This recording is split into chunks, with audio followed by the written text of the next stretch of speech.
Samsung phones are undoubtedly some of the outright most feature-rich phones on the planet. And given that they're the most recent releases from Samsung, the latest Galaxy S23 and S23 Ultra phones, they pack in the most of the lot.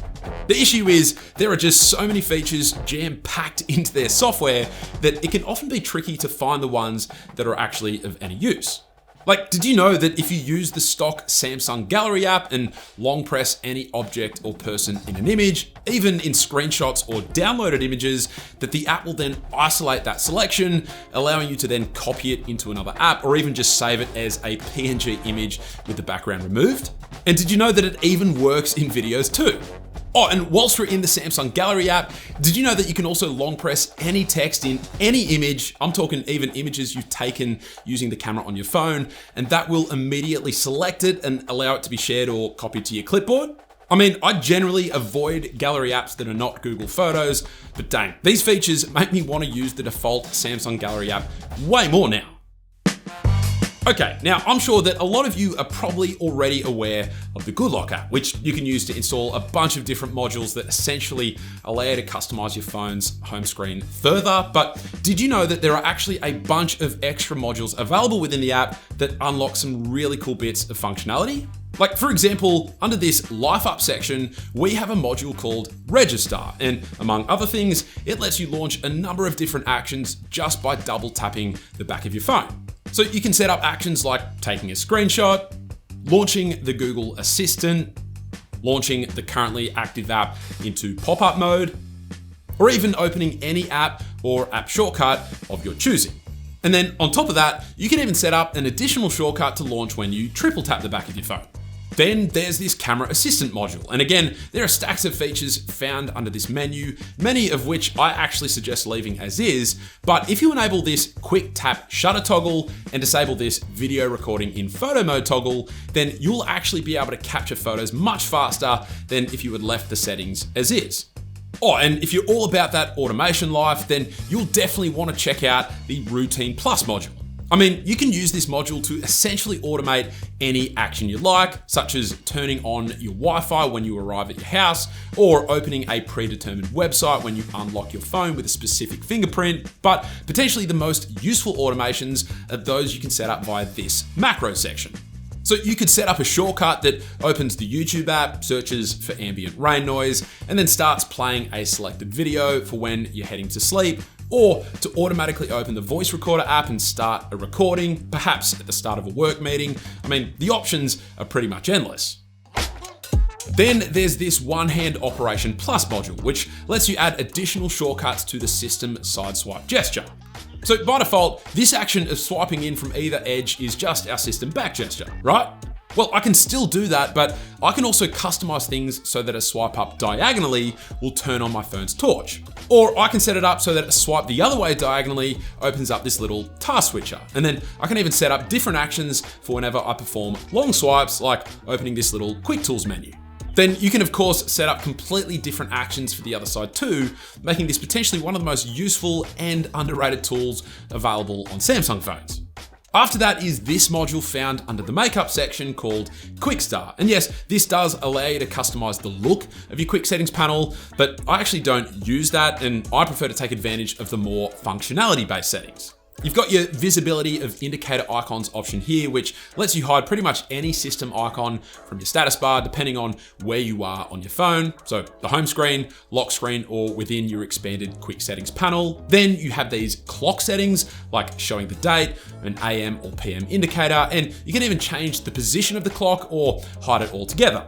Then you have this Show Quick Button Grid toggle, which when enabled will unlock this button grid option under this menu here, which allows you to change how many toggles are visible on any one quick settings page, allowing you to have up to 18 on a single page if you like.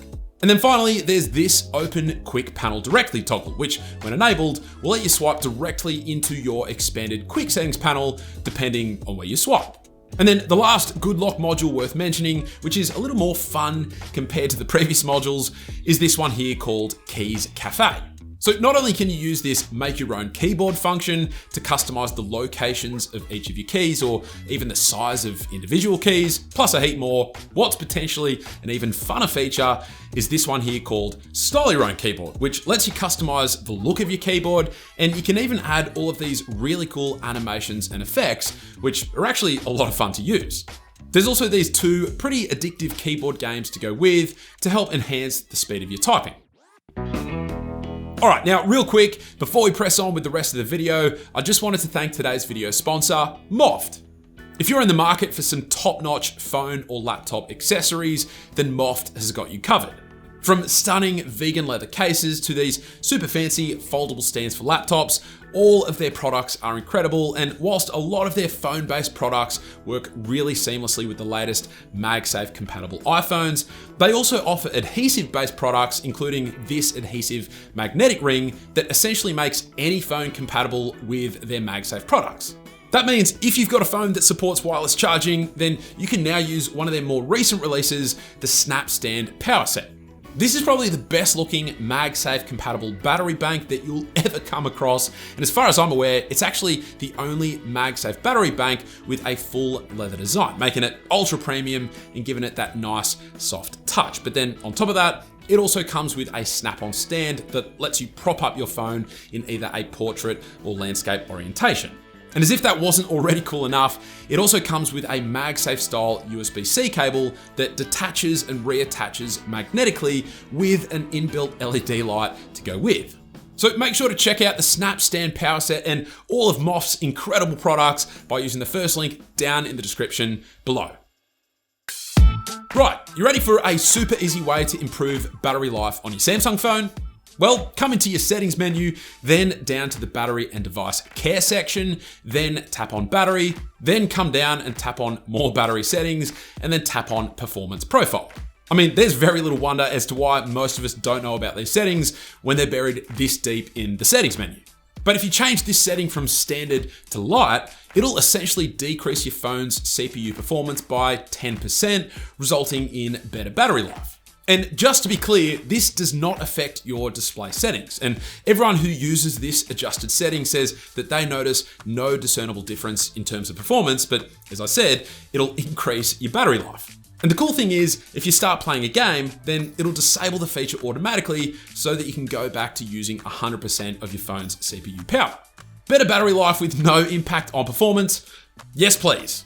Then if we come out of that menu and open up this advanced features menu, I mean, there are a heap of handy bits of hidden functionality found under this menu, but one of my favorites is this side key setting here, which allows you to launch any application of your choosing just by double pressing your power button. Actually, there is another setting in this advanced section worth mentioning, which is found under this section here called Screenshots and Screen Recorder. And if you've ever found your phone piling up with screenshots that you've taken over the years, then this setting right here called Delete After Sharing is one you'll seriously appreciate. I obviously don't need to explain what it does as it's right there in the name, but then there's also a bunch of other settings down here to improve your screen recordings if that's something you do a lot of on your phone. And then there's also one final group of settings under this advanced section that I want to show you back and under this lab section, which are all of these settings that pertain to multitasking. So with this first setting enabled, it'll allow you to launch any app into this pop-up view or this split screen view, even if they haven't been designed to support either feature.